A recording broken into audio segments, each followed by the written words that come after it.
I want you to hit me as hard as you can. More than 3 decades after it first hit theaters, director John Carpenter's madcap martial arts oddity, Big Trouble in Little China, is considered a classic, and Kurt Russell's hapless hero, Jack Burton, has become one of the actor's most iconic characters. Everybody relax, I'm here. But that definitely wasn't always the case. Big Trouble in Little China was indeed many things. Carpenter himself once described it as an action, adventure, comedy, kung fu, ghost story monster movie. However, one thing it was not was a box office success. So we have to ask, what the f*** happened to this movie?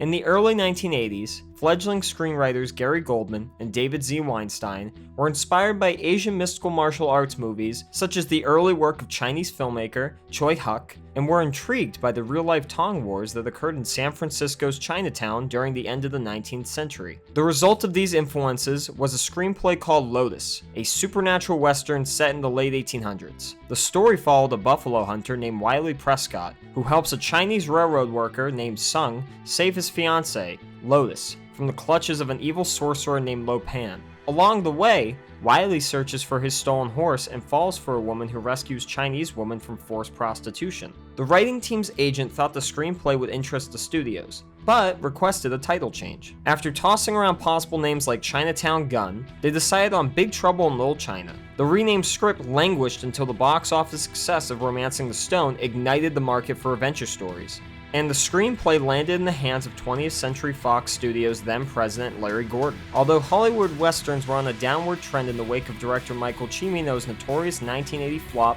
Heaven's Gate, Gordon wanted to retain the script's period setting. Having produced Walter Hill's 48 Hours and The Warriors, Gordon approached the director, who had also traveled into cowboy territory with the 1980 western The Long Riders. But Hill wasn't interested in doing a special effects-driven movie and passed on the project. Meanwhile, Goldman and Weinstein had visions of stardom, convinced that their idea had commercial blockbuster potential. They thought it could revive the western genre from its slump, and also launch a major new franchise on the level of Raiders of the Lost Ark. But the studio was having second thoughts about making a big-budget western, and instead solicited the script to other writers in search of alternate pitches. It was the take by screenwriter W.D. Richter that got the studio's attention. Oscar-nominated for the 1980 Robert Redford drama Brubaker, Richter was a go-to guy for studio rewrites at the time. He also has genre experience from 1978's Invasion of the Body Snatchers update and the 1979 adaptation of Dracula, and had directed another oddball genre mashup, the 1984 sci-fi adventure The Adventures of Buckaroo Banzai Across the Eighth Dimension, which joined Big Trouble in Little China on the list of box office duds destined for future cult status. Richter kept the basic skeleton of Goldman and Weinstein's original tale, but brought the time period forward to the modern day. Swapping out a stolen horse with the Pork Chop Express, and rather than play the story straight, Richter injected a more lively comedic tone to the proceedings. Cowboy Wiley Prescott transformed into motor-mouth pig-hauling truck driver Jack Burton, as Richter blasted through a reworked draft in a matter of weeks. With Richter's new contemporary version of the script, Fox then made an offer to director John Carpenter. At the time, Carpenter's career was on the upswing. His Antarctica alien thriller, The Thing, had an infamously cold reception from critics and crowds when it arrived in 1982. But his 1983 adaptation of Stephen King's Christine was a modest success, and the 1984 sci-fi romance Starman had been relatively well received, earning an Oscar nomination for star Jeff Bridges, the sort of positive attention that redeemed Carpenter in the eyes of the studios. Carpenter loved the high-energy script and agreed to make the movie. He was already a fan of Hong Kong action movies like Five Fingers of Death, The One-Armed Boxer, Master of the Flying Guillotine, and the outrageous supernatural kung fu movie Zoo, Warriors from the Magic Mountain. He and Richter actually knew each other from film school at USC, and they got together to tweak the script a bit further. The crucial caveat with the project was that it came with a ticking clock. Fox was concerned about competing against another upcoming Asian-influenced adventure, the Eddie Murphy vehicle, The Golden Child, which, coincidentally, Carpenter was offered and turned down. Needing to rush Big Trouble into the pipeline in order to beat The Golden Child to theaters, the project was given a summer release date and a budget of $25 million to cover the elaborate sets, costumes, and special effects. With just 10 weeks of pre-production time to craft the fantasy realm of the movie's Little China, Carpenter brought in frequent collaborator Larry Franco to produce and serve as first assistant director. Franco had teamed with Carpenter on most of his early works. along with other projects that collapsed, like the adaptation of Stephen King's Firestarter, and, believe it or not, the John Candy comedy Armed and Dangerous. That wasn't the only reunion on Big Trouble in Little China. Carpenter also recruited production designer and editor Tommy Lee Wallace from Halloween and The Fog, along with cinematographer Dean Cundy, who shot those two films along with Escape from New York and The Thing. But the movie needed a leading man. Feeling like it should have a known actor to match Eddie Murphy's A-list status, Carpenter half-heartedly suggested Clint Eastwood and Jack Nicholson, but both were unavailable. Larry Franco, who had known Kurt Russell since he was a teenager, suggested the actor for Jack Burton. Carpenter already had the same idea, having directed Russell in the Elvis TV movie, Escape from New York, and The Thing. On Escape from New York, Carpenter had quibbled over the casting with the financiers, who instead wanted Tommy Lee Jones for the Snake Plissken role. However, when it came to Jack Burton, Fox was receptive to Russell's casting, and it was the actor himself who was concerned about whether he was considered bankable enough. He also expressed some hesitation over the script and questioned just how to play the character, but Carpenter and Russell dialed into an approach for the low-functioning protagonist, which the director describes as John Wayne without a clue. In the official making of Big Trouble in Little China book, Russell says of his cocky yet incompetent pseudo-hero, "I always imagined Jack Burton going to the screening of Big Trouble in Little China, his autobiography, and he's shocked at what he's watching, but not able to say anything about it because the audience is enjoying it so much he would have to go along with it." That idea blossomed as John and I were working together on it. But even with all his bluster, Jack's response to the unreal is perfectly relatable. I'm a reasonable guy, but I've just experienced some very unreasonable things. Jack's primary concern in life is his truck, and it's his friend Wang Chi who inadvertently drags Jack into an outrageous quest to rescue his kidnapped fiancée from the clutches of an ancient evil in the Chinatown underground. For the dragon of the Blackpool restaurant owner, who's practically the movie's main character, Carpenter wanted Hong Kong martial arts superstar Jackie Chan.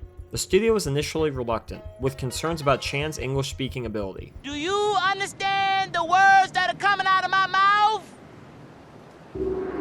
And by the time they approached the actor, he turned it down.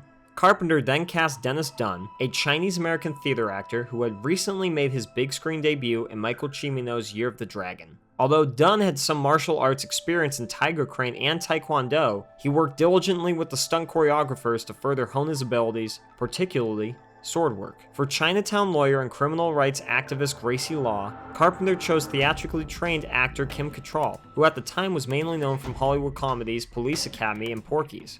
Veteran character actor James Hong was cast as the villain, the nefarious sorcerer and Chinatown businessman Lo Pan. Lo Pan. Yes. The godfather of Little China, Mr. David Lo Pan. You mean the David Lo Pan that's chairman of the National Orient Bank and owns the Wing Kong Import-Export Trading Company, but who's so reclusive that no one's even laid eyes on this guy in years? Yeah, that Lo Pan. Rounding out the main cast were Kate Burton as eager reporter Margot Litzenberger and Donald Lee as Dragon of the Blackpool maitre d' Eddie Lee, both making their feature debuts.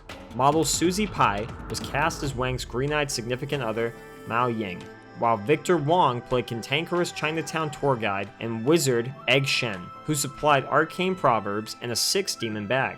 For the three storms, Carpenter was inspired by the Masters of Death, a trio of lethal brothers in the samurai movie Shogun Assassin. Carter Wong, James, and Pax Peter Kwong filled the roles of Thunder, Lightning, and Rain, the mysterious elemental warriors with preposterous straw hats. Meanwhile, activists in the Asian community have been trying to derail Big Trouble from the moment it started casting. Furious with the racist stereotypes in the recent Year of the Dragon, protesters wanted to discredit the notion of a white director making a movie about Chinese mythology and culture.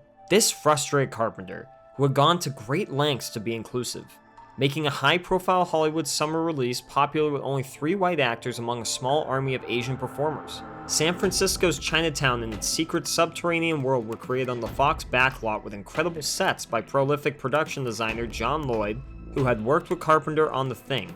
April Ferry was responsible for all the costumes, from Jack's knee-high moccasins and Wang's practical jumpsuit to the ornate wedding ceremony gowns and Lo Pan's extravagant wardrobe. Handling visual effects was Boss Film Studios, led by Oscar winner Richard Edlund, who had worked on Poltergeist, Raiders of the Lost Ark, and the original Star Wars trilogy. The movie had an effects budget of $2 million, which Edlund admits had to be stretched for a project of such scope and ambition. One of the more memorable encounters in the movie also proved to be one of the more challenging: the flying eye guardian that roamed the catacombs and served as an organic surveillance drone for villain Lo Pan. In the days before CGI, the creature required an abundance of moving parts, a good chunk of the effects budget, and a few dozen people to bring it to life. Filming the floating monster necessitated its own matting system, engineered specifically for the movie. Special effects supervisor Steve Johnson, who had previously showcased his talents on Ghostbusters, said the Guardian was probably the most difficult thing I've ever been asked to create. The effects team had to really use their imaginations for other elements that were only given brief descriptions, such as the hairy wildman brute that snatches Gracie Law in the third act, and the sewer demon, referred to in the script only as some kind of slimy thing. Writer W.D. Richter admitted this wasn't due to a lack of creativity, but instead time constraints, saying, "Quite honestly, when you're writing it with a tight schedule, you can't spend a lot of time working out what a sewer demon looks like." To make sets seem larger and conserve money, the movie used old school methods like cardboard cutouts to populate rooms filled with statues, and constructing hallways that were made physically smaller as they receded to create the illusion of distance. Another optical trick was the runaway wheelchair scene, in which Jack appears to go helplessly careening down a steep corridor, but the set was actually flat and built to appear slanted, with the actor just riding along a level track, and the camera perspective and Russell's panicked reaction creating the sensation of zoom and doom. The things that Carpenter most wanted to bring to his unorthodox adventure were Chinese magic and over-the-top martial arts fight sequences, which had never been seen before in a major Hollywood movie. The Chinatown alley where the Chang Sing fighters faced their rivals, Lo Pan's Wing Kong enforcers, was envisioned as a kind of portal, the moment where Jack essentially transitions from the real to the mystical. Carpenter's casting calls filled the ranks with skilled martial arts coordinators and stuntmen like Kenny Ndoso, James Liu, and Al Leong. The dynamic alley free-for-all was shot in only 3 days, with little time for rehearsal. Carpenter relied on the experienced stunt coordinators to put together smaller pieces of the complicated sequence. Jeff Imada, who was cast as the Lords of Death gang leader, even ended up playing a bunch of different combatants during the fight scene, using various costumes and facial hair as disguises. For the spectacular climax in the Great Arcade, where Jack and his colleagues interrupt Lo Pan's wedding to his green-eyed brides, Carpenter wanted the scene to be more elegant than the bone-snapping alley battle, but was under a similar time crunch and used every trick in the book. He incorporated trampolines more than the now standard wire work to send fighters airborne.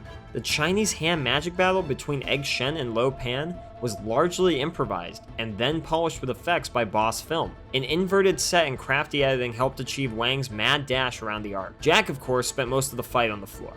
Somehow, the movie came together. It's all in the reflexes. Carpenter had concocted a bold, uniquely genre-defying experience, a big-budget feature with only a handful of non-Asian actors, which was a rarity at the time. His characters went against the expected tropes, with a female lead whose confidence and sharp intellect were a notable but amusing contrast to her theoretical love interest, who was long on bravado. We may be trapped. And short on smarts. The hero, so to speak, was a swaggering but likable blowhard who only wanted to get his stolen truck back, while the movie's ostensible sidekick handled all the actual heavy lifting. And there were loads of outlandish ideas and crazy action, all set to Carpenter's synth rock fantasy score. The movie had rushed through post-production in 4 months to make its release date, but all involved were happy with what they had created. After that, however, Carpenter's challenges really began.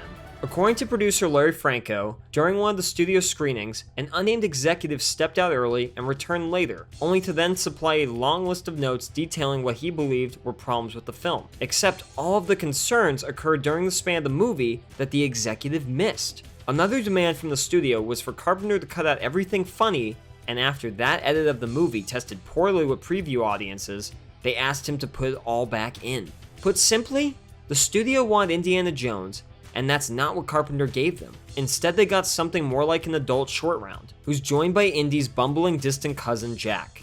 The CEO of Fox felt strongly that the hero wasn't heroic enough, demanding the addition of a new opening scene in which Egg Shen literally proclaims that Jack Burton is courageous. As Carpenter says, "Bullshit, he was an idiot, but I shot it." There was also the matter of credit. Even though it was their first feature script, the original writers Goldman and Weinstein were bitter over the idea of being rewritten. To add insult to injury, they learned that only Richter's name was now publicly associated with the movie, and they went to the Writers Guild for arbitration. The pair ended up with a written by credit, and Richter was listed with an adaptation. Goldman might have taken things personally. When he later went on to rewrite Total Recall, the name of the villain was changed to Richter. Still, there were some high expectations for the movie, at least with the star and director. At press junkets before the release, the buzz was decidedly positive after preview screenings tested well. Reviewers and interviewers would continually ask Russell how it felt to be in the next gigantic blockbuster, and his response was always humble yet hopeful. But not long after, he and Carpenter wondered where the promotion for the movie was, even speculating if the release date got changed. As Russell stated in later interviews, after executives didn't connect with the movie, basically a war broke out. The marketing department clashed with the studio heads, who really never had a handle on what the movie was. The promotional campaign was delayed and ill-conceived, with confounding trailers and cryptic print advertisements appearing just before release asking, "Who is Jack Burton?"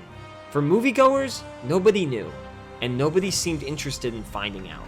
The botched late campaign also had a comparatively limited budget dedicated to it. Instead, Fox was funneling money and energy into advertising for Aliens and The Fly, both of which were scheduled for release that summer, shortly after Big Trouble in Little China. For all intents, Fox had sabotaged their own release because they either didn't know how to sell it or just didn't want to. The studio had also slotted Carpenter's difficult-to-define movie in the middle of a stacked summer against crowd pleasers like Ferris Bueller's Day Off, Back to School, The Karate Kid 2, and Top Gun. Big Trouble in Little China was released to an unsuspecting audience on July 2nd, 1986, and definitely didn't shake the pillars of heaven. It landed outside the box office top 10 for its opening weekend as moviegoers saw, well, pretty much everything else, like Ruthless People, About Last Night, Psycho 3, The Great Mouse Detective, and Prince's Vanity Project, Under the Cherry Moon. Some critics seemed to understand the movie's playful vibe, but many others sent it to the hell of being cut to pieces, with disapproval aimed at Russell, perceived Asian stereotypes, an over-reliance on special effects, and a lack of compelling characters. The bonkers Asian adventure was swiftly suffocated by the summer's other popular offerings. Karate Kid 2 was the second biggest movie of the season, while Top Gun, yet another movie Carpenter turned down, had opened in May and was still on screens by November, ending with $176 million. 2 weeks after The Pork Chop Express sputtered into theaters, James Cameron's anticipated sequel, Aliens, became the late summer's must-see action thriller to the tune of $85 million. And Big Trouble in Little China quietly disappeared into the mist, with a total of just $11.1 million. And when the movie didn't deliver at the box office, Carpenter was ultimately blamed. To this day, everyone involved in the production passionately reflects on how much fun they had while actually making the movie, but Carpenter describes his later experience with the studio and release as just unpleasant. It completely soured him on working with the major studios. Larry Franco cites Universal's harsh and sudden dismissal of Carpenter from Firestarter after The Thing underperformed as the first crack in the filmmaker's relationship with the studios. But Big Trouble in Little China was the backbreaker. Exhausted with Hollywood politics and executive interference, Carpenter went independent with his next movies. Given creative autonomy and relatively minuscule budgets of $3 million, the director subsequently made Prince of Darkness, also featuring Big Trouble actors Dennis Dunn and Victor Wong, and the sci-fi thriller They Live, which, like many of Carpenter's efforts, later achieved cult status, thanks to the continued relevance of its underlying social commentary, along with star Roddy Piper's enthusiastic insistence on the wearing of sunglasses. Carpenter was lured back to the studio minefield for the $40 million Chevy Chase thriller Memoirs of an Invisible Man at Warner Brothers, but the star and director had conflicting ideas over the movie's tone. Chase was out to prove he could do something dark and serious, while Carpenter wanted more of a romantic thriller along the lines of Hitchcock's North by Northwest. The marketing and audiences were also divided, and the movie vanished from the box office with $14 million. After that, Carpenter's filmography and his relationship with studios were both tenuous, with the failure of Ghosts of Mars in 2001 prompting him to retreat from filmmaking for a decade. But Big Trouble in Little China found a whole new audience on home video, with appreciation that only grew with each passing year. The movie was ahead of its time, and late though the praise may be, Carpenter and Russell feel delighted and vindicated by the phenomenon it slowly became since its disappointing theatrical release. In the mid-1990s, after its massive success on VHS, Fox even planned a made-for-TV sequel that would have seen only Egg Shen returning. And recently, Dwayne "The Rock" Johnson has explored the notion of somehow remaking or continuing the story. The movie's cultural impact over the decades is undeniable, influencing video games and filmmakers like Taika Waititi, who cited Big Trouble in Little China when pitching to Marvel for Thor Ragnarok. The movie had also generated merchandise like comic book series, action figures, t-shirts, and board games, and even inspired a music video with a James Hong cameo. But Carpenter's wildly original adventure endures on its own.